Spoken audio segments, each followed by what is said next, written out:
So can you tell us about the Chandrayaan mission, which was launched yesterday? How do you see it from here? Yeah, it's actually like, it's amazing how, like India is able to actually take these really bold, innovative programs and work on them. So like it's, like to me, this is really, really impressive and actually shows the power of like, the research and development, capabilities that India has. So it's really exciting to actually see that. In the last several years, we have Yeah. seen sudden boom of startups Yeah. in India. Now it's called the startup capital of the world. Yeah. And then we have so many unicorns coming up out of India. You being the first Google head of India, at that time there are not many startups, right? Can you give us your sense about the ecosystem that India has evolved in the last several years? Yeah, definitely. The when we initially started Google's presence in India, this was around 2004 2005. At that time, like India was already a big powerhouse in technology, and there were these large organizations like Infosys and TCS, and it was yeah, but there was still like a lot of multinationals also had presence in India, but it was always considered a little bit of not like the forefront of R&D and innovation and more like back office in that sense, like even from a technology work perspective. And when we started operations as part of Google in India, the our goal was to change that and really think of India as the biggest pool of R&D talent in the in the world, and actually do like really innovative things. So in fact, Google built maps for the entire world, as in India. That was the initiative that we started there.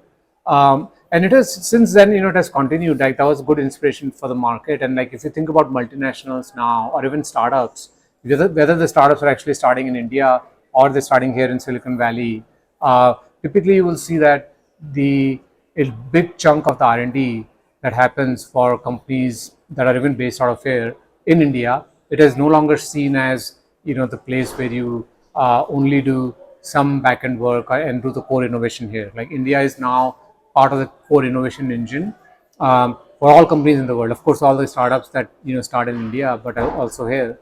And not surprising, like all the years of investment that in that we've done in India with an amazing number of educational institutions and colleges and the number of engineers that graduate every year.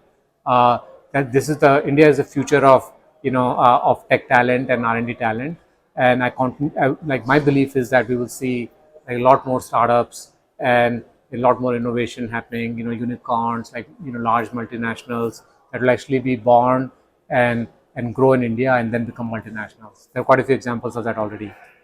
Can you tell us about Glean AI, what it is doing in the generative AI sector, and so much buzz about AI right now? Yeah. So you can think of Glean like Google and ChatGPT, but for your enterprise or for your company or organization. So what Glean does is it helps people within the company quickly find the information that they need within their company to do their job. Glean connects with all of your company information, all the data, all the knowledge that is typically spread across many different systems internally within your company, and then it actually gives you one place, a question, where you can go and ask any question, and it's going to answer those questions for you. So in that sense, it actually acts as your assistant. It looks and feels very much like Google or ChatGPT, but it's operating on your own company knowledge. The Our company is at the is in the middle of this generative AI boom that we're sort of witnessing in the industry today. The generative AI technologies play a big role in how our product works.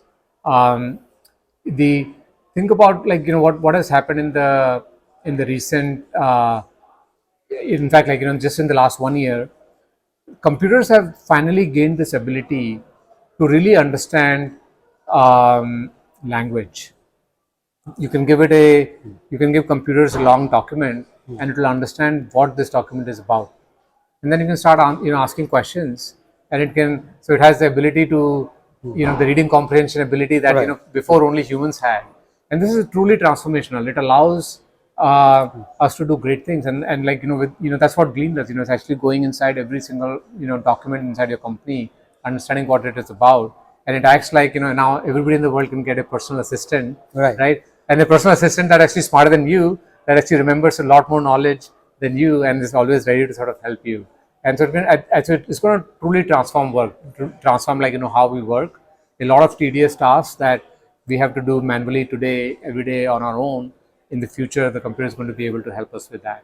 So that's what Glean's mission is. Like how do we use generative AI technologies to build that really smart personal assistant for everybody who works. In the larger picture of AI, there's so much buzz about Yeah. AI that's happening right now, beginning this year. Now, several world leaders, including India, UK, and US, have been talking about some kind of regulation in the domain of AI. Yeah. Being insider, do you think this is something that is required? I think the AI technology is very, very powerful. Um, I mean, so powerful that right now there is a definite, like, there's a real concern that, like, if it is not used in the right way, like, does it escape us? Like, in the sense that, does it start to do things, that we can no longer control it? So there is that is definitely a real concern, and I think we should all be like very careful about like how we use AI, and what are the guardrails that need to be in place.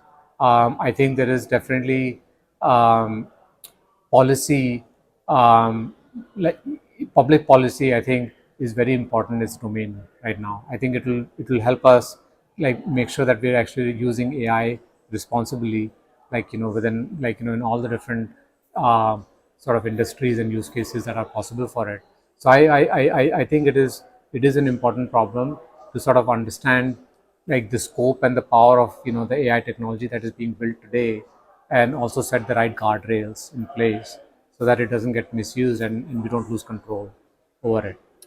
Today Silicon Valley has a close connect with India, right? A lot of startups or companies have their presence in India, and the Indian companies have presence here. How do you see that ecosystem? And in the context of the Prime Minister's visit here, there's a lot of tech handshake happening in the White House. Uh, where do the government has a role to play to further uh, help the companies in both Silicon Valley and India as well to further not only do improve on their business, but whatever they do for the public, global public good as well. Yeah, I think the Prime Minister's visit to India, it already has like a lot of big impact. I mean, I think the amount of visibility that it actually gave to both India, here, and also for us, for example, entrepreneurs like me, for us to understand like how the Indian government is really committed to actually helping businesses around the world flourish, and actually make India the place where we can actually go and build our companies, and and have a large part of our employee base there. That support means a lot to all companies around the world. So like this was a great visit, and we're thankful to him for that. The I think like also like when the governments of these two countries work together, like of course, first of all, should be clear to everyone that the two largest like if you look at technology, you look at innovation, look at the number of people contributing to building great technology in the world. India and US are the two largest companies. At least that's how I think about it. And when the governments come together, when we can facilitate good collaboration, it actually speaks well for companies in both of these countries, and also for innovation, and then ultimately like what products are actually built for the common good. So it's really exciting from that perspective.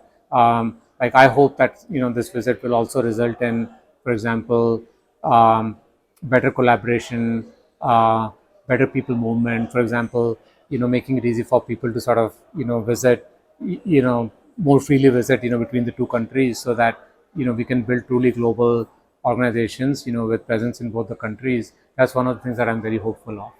So, in better people-to-people movement in the countries, what do you expect? What would be your recommendation to both the Indian government and the U.S. government to facilitate that? Yeah, so for the U.S. government, the we have struggled with the with the visa programs. Like they have been very restrictive, and over the last many years, it's actually very hard to predict. Like if you want to work with, if you want to actually build a global talent force, if you want to work together, if you want to actually make enable, like some of your people who are in India to actually move here. It's actually the current, like visa and immigration policy is restrictive in in that sense. And like I would hope that there will be a easier way for companies to sort of work with a global talent and workforce. So that's one of the things that I hope to see some improvements, like I wish for some improvements to happen, like in the for the policy here in the US. And from the perspective of India, the again, like making it easy for us to do business there, making it easy for us to establish our presence, and India has done always a really good job at that. Like with, for example, creating like SCG zones, and facilitating, like like there's a lot of government support that we see, and like if we can continue to see more of that, that will be great for multinationals. Great. Thank you so much. Thanks a Yeah. lot.